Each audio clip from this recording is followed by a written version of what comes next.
Okay, guys, this is our review of Unit 6, Section 2, Building Overseas Empires.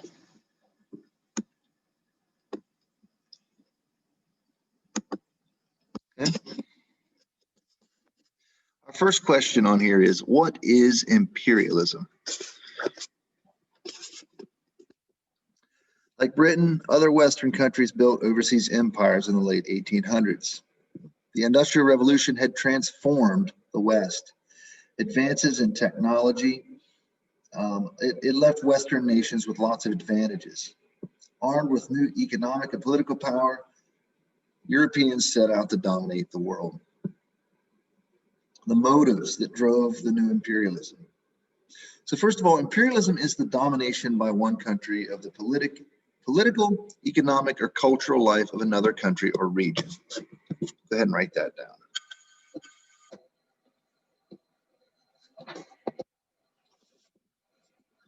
European states won empires in the Americas after 1492.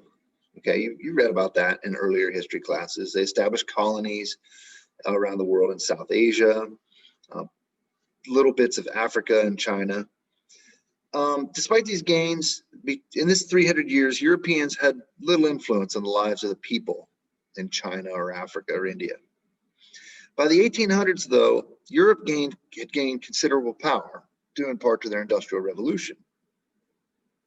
Strong central nation states had emerged, and the Industrial Revolution greatly enriched their economies. Encouraged by their new strength, Europeans started on a path of aggressive expansion. This is what historians today call the, quote, new imperialism. In our class, we just call it imperialism because it's the imperialism that takes place during the time period our class covers. In just about 20 years, beginning in the 1870s, so from 1870 until 1890, Europeans had brought much of the world under their influence and control, again, in just 20 years. Like other key developments in world history, new imperialism exploded out of a number of causes. So from the 1870s until 1900, places in Africa and Asia went from being completely independent or at the very least not controlled by Europeans to, for the most part, being controlled by Europeans. And we'll see that on the maps that we study in the next section. So there are several kinds of interests here. We have economic interests, we have political and military motives, we have humanitarian and religious goals. Okay, and the social Darwinism kind of stems from the humanitarian. So the next question is, how did economic interests cause imperialism? The Industrial Revolution created needs and desires that caused these overseas expansion. Manufacturers, that is the factories, they wanted access to natural resources like rubber, petroleum, manganese, and palm oil. They needed these things to feed into their machinery so that they could make things, or they needed them to make machinery out of. But they also hoped for new markets of consumers where they could sell their goods. So they would take over places in Africa and Asia, not just to take the raw materials from the land, but also to sell things to the people who lived there. Okay. Bankers in Europe wanted places to invest. Okay, that's that capital that we had talked about before.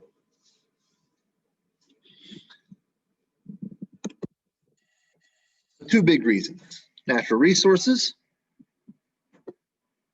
and new markets. Okay, natural resources and new markets. Those are the two big reasons.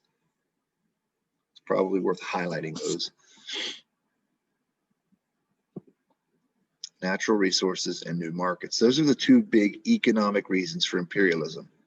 Now, the former reading we did, it put this next thing in with economic, but in this reading, it puts it in there as a military motive. We'll see what we're talking about here in a second. So how did military motives cause imperialism? It says here, political and military issues were closely linked with economic ones. Steam-powered merchant ships and naval vessels, that is military ships, they needed bases around the world to take on coal and supplies. So that's that needed places to refuel thing that we talked about. Okay. Industrial powers, they seized islands and harbors around the world so that they could do that. Okay. But nationalism played an important role as well. France moved into West Africa. Britain and Germany seized lands nearby to try to halt further French expansion. Hold on just a moment.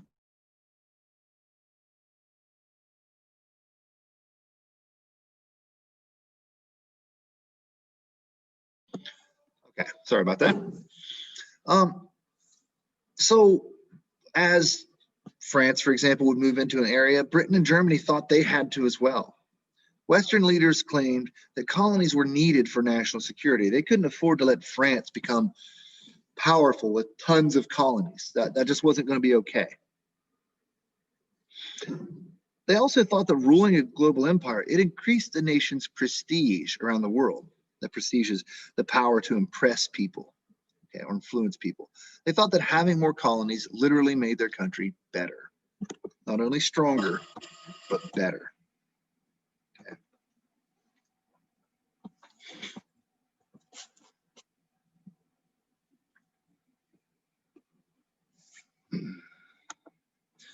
What were the humanitarian and religious goals of imperialism? So let's talk about humanitarian and religious goals. Many Westerners felt a genuine concern for their, quote, little brothers beyond the seas. Okay, they had that sort of paternalistic look at Europeans and, at Africans and Asians at the time. Missionaries, doctors, and colonial officials thought they had a duty to spread Western civilization, including medicine, law, and the Christian religion. They thought that the people that they were imperializing deserved the benefits of being imperialized. That's the way they looked at that.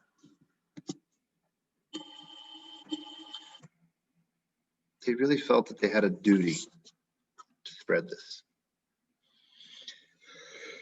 But it's really closely linked with this social Darwinism idea. What does social Darwinists believe about the European races? So behind this Western, this civilizing mission, this idea that they should spread civilization, was this idea of racial superiority. Europeans embraced the ideas of social Darwinism. They took Charles Darwin's ideas about natural selection and survival of the fittest, and they tried to apply them to human societies. Just as a matter of course, they assumed the Europeans were superior to other people, and that dominating these, quote, weaker races was just nature's way of improving our species. Okay, so they thought that not only was it their job to spread Western civilization to people, but that the people they were spreading it to were lesser and less fortunate. They thought that the best thing to do for humanity was for the powerful to overtake the weak.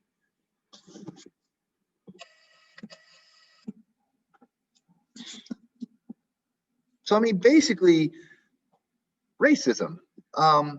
But it's a type of racism that's so much stronger and so much deeper than the racism we even talk about here in our society that we live in today.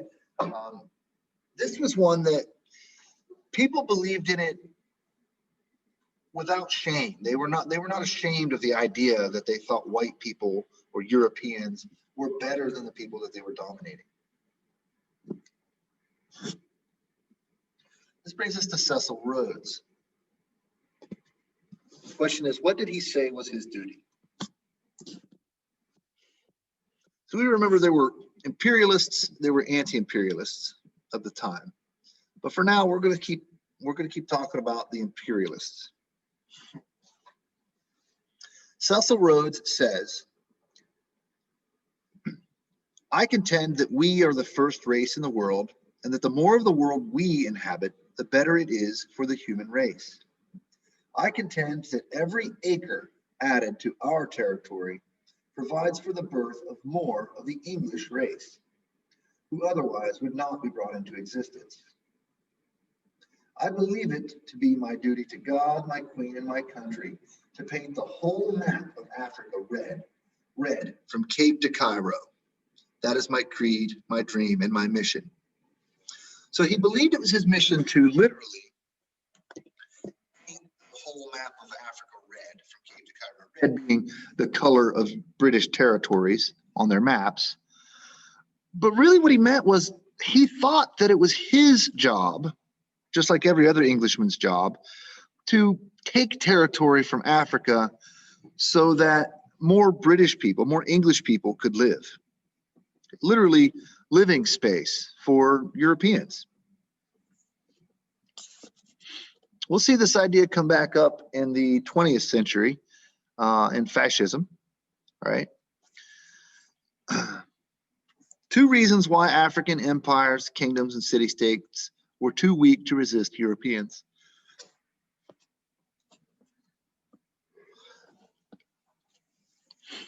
From 1870 to 1914, imperialists gained control over much of the world.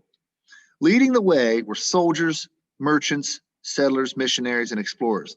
In Europe, expansion found favor with all classes, from bankers down to workers. Western imperialism expanded rapidly. The weakness of non-Western states. While European nations had grown strong in the 1800s, older civilizations were in decline. Civilizations like the Ottoman Empire, the Mughal Empire in India, the Qing dynasty in China. In West Africa, wars among African peoples and the damaging effect of the slave trade had undermined established empires, kingdoms, and city-states. So the governments of Africa, they were weakened. They were weakened by wars between the people there and by the effects of the slave trade. Slavery, it hollowed out their civilization. It took the youth, it took their young people and literally just stole them. It stole them, and it made it difficult for them to build strong societies that could resist machine guns and steamships and telegraphs. We'll talk about that here in the next question. The advantages that Europeans had that allowed them to do imperialism. Western advantages. Europeans had the advantage of strong economies, well-organized governments, and powerful armies and navies. This came from their superior technology. Steamboats, the telegraph, medical knowledge, okay? Advances like machine guns, repeating rifles, and steamships. They were strong arguments to persuade Africans and Asians to accept Western control. So it was their technology. The technology that had been invented during the Industrial Revolution was a huge part of the reason why Europeans were able to dominate Africa and Asia during this period. I want to go back and recall that Europeans weren't special in that they were able to develop these technologies. Remember, it had a lot to do with the land, right? The land, labor, and capital. Sort of, they just lucked out that their history caused those events to come together to cause them to create new technology. And then that technology let them dominate the world.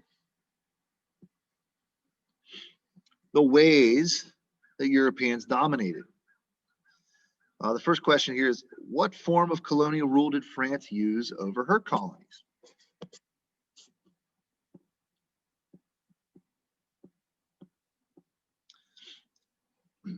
There were several kinds of colonial rule. The French practiced direct rule. Okay, they sent French officials and soldiers to administer their colonies. They tried to impose French colonies. They tried to impose French culture on their colonies and turn them into basically a part of France. Okay, they sort of would send French military and French leaders in there and then basically try to take that territory as a piece of France. And we see remnants of this in the world today. There are pieces of South America which are considered full parts of France. You can look up French Guiana in South America. They were administered as parts of France, even though they were far away across oceans. The next question is, what form of colonial rule did Britain use over her colonies? The British, by contrast, used a system of indirect rule.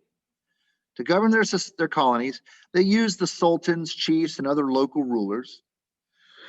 They would encourage the children of this ruling class to be educated in Britain. In this way, they groomed a new generation of leaders ready to accept European culture and use imperial rule to spread the British civilization.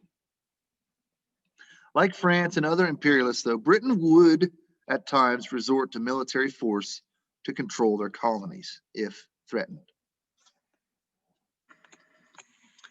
It left the locals in charge, but encouraged them to become educated in European culture. Next, we'll talk about the difference between a protectorate and a colony.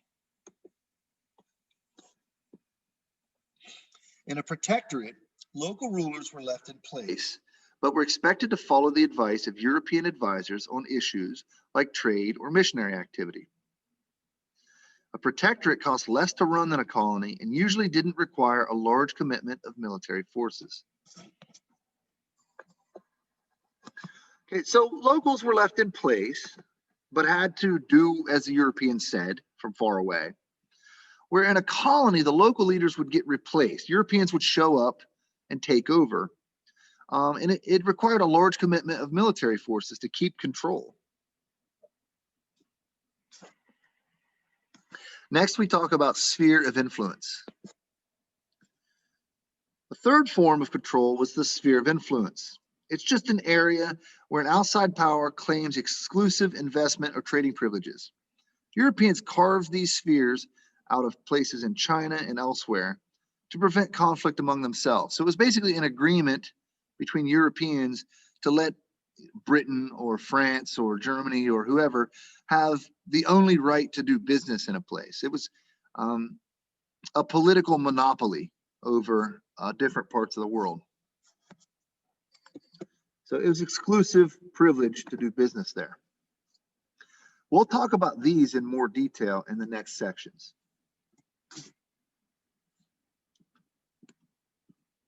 This is how Europeans built overseas empires.